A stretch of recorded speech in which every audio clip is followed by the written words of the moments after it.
नमस्कार, तिरछी नज़र के चैनल में आपका स्वागत है। आज हम चर्चा करेंगे एक विशेष अधिकार के संबंध में। पूरी दुनिया में डंका बजता है इस बात का कि भारत का लोकतंत्र बहुत मजबूत है।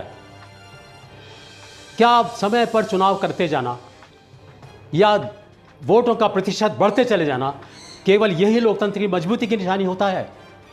लेकिन देखा गया यह है कि जब भी लोकतंत्र में कोई कमजोर सरकार आ जाए या मजबूत सरकार आ जाए और उसको अपनी सत्ता कहीं से भी हिलती हुई दिखाई दे, तो वो सबसे पहले लोकतंत्र की हत्या करते हैं, उसका गला घोंटते हैं।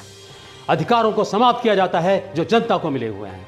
जनता के पास केवल एक ही अधिकार था, वोट देने का, और उसको तो अभी तक लागू किया जाता है कि उनको वोटों की जरूरत है। वोट दो, वोट दो, वोट दो, ज़्यादा दो, ज़्यादा दो, ऐसे कहा जाता है। सरकारों के द्वारा पूरी मन्नत मांगी जाती है कि ज़्यादा से ज़्यादा वोटों की संख्या बढ़े।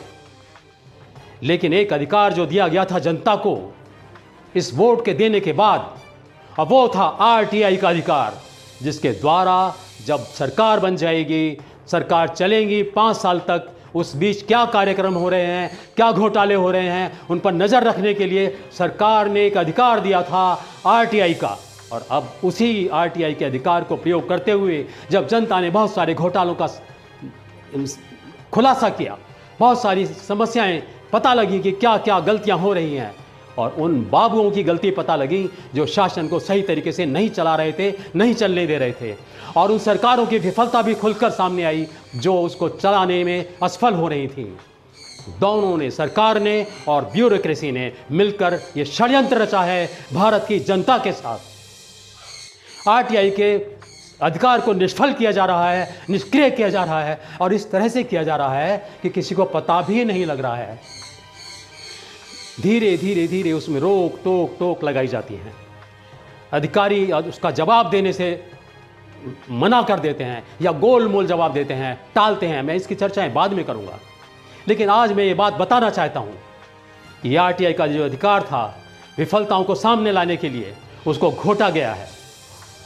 और इस आरटीआई के अधिकार के साथ जो एक विशेष बात थी वो ये थी कि इसको 30 दिन के अंदर देना होता था, लेकिन वो नहीं दिया जाता है, उसका गला घोटा जाता है। हमारा कहना यह है कि आरटीआई का अधिकार न केवल रखा जाए मजबूती के साथ, बल्कि इसमें और भी जबरदस्त प्रावधान किए जाने चाहिए। और हमारी तो कहना यह है कि पहली अपील पर राइट टू इन्फॉर्मेशन होना चाहिए कि हमको ये सूचना 30 दिन में मिल जानी चाहिए, और अगर नहीं मिलती है तो दूसरी अपील पर जाने पर राइट टू एक्सप्लेनेशन होना चाहिए कि ये जो काम हमने पूछा था क्यों नहीं हुआ, कब तक नहीं हुआ, कब तक होगा, उसको लिखकर जवाब दिया जाए।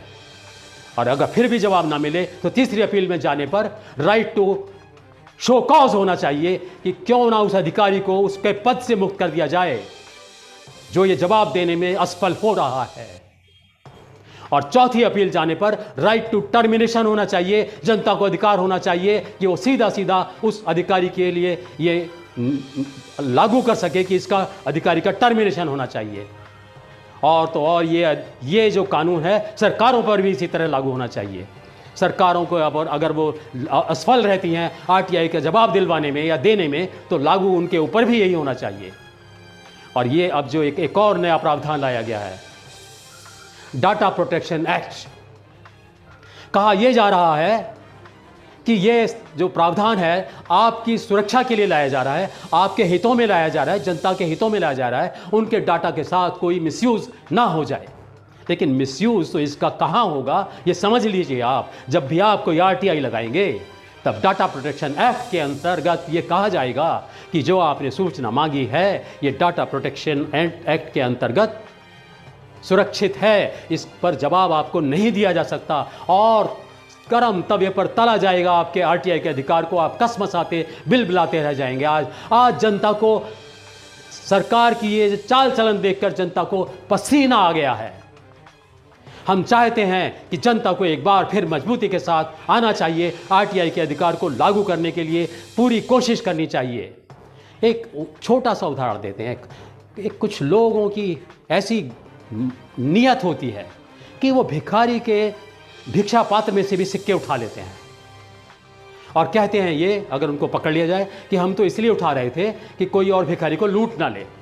ऐसा ही काम किया है सरकार ने आज आपके साथ। आरटीआई का अधिकार छीनकर उसको निष्फल करके और आपके ऊपर डाटा प्रोटेक्शन एक्ट लागू करके कि ये कहा जाएगा कि हमने जो दिया था वो इसलिए आपसे हटाया, कभी आपका नुकसान ना हो जाए, और इसलिए हमने उसको संरक्षित किया है, आपको सुरक्षित किया है डाटा प्रोटेक्शन एक्ट लाकर। उसी नीयत है जो हमने अभी आपको उदाहरण दिया है।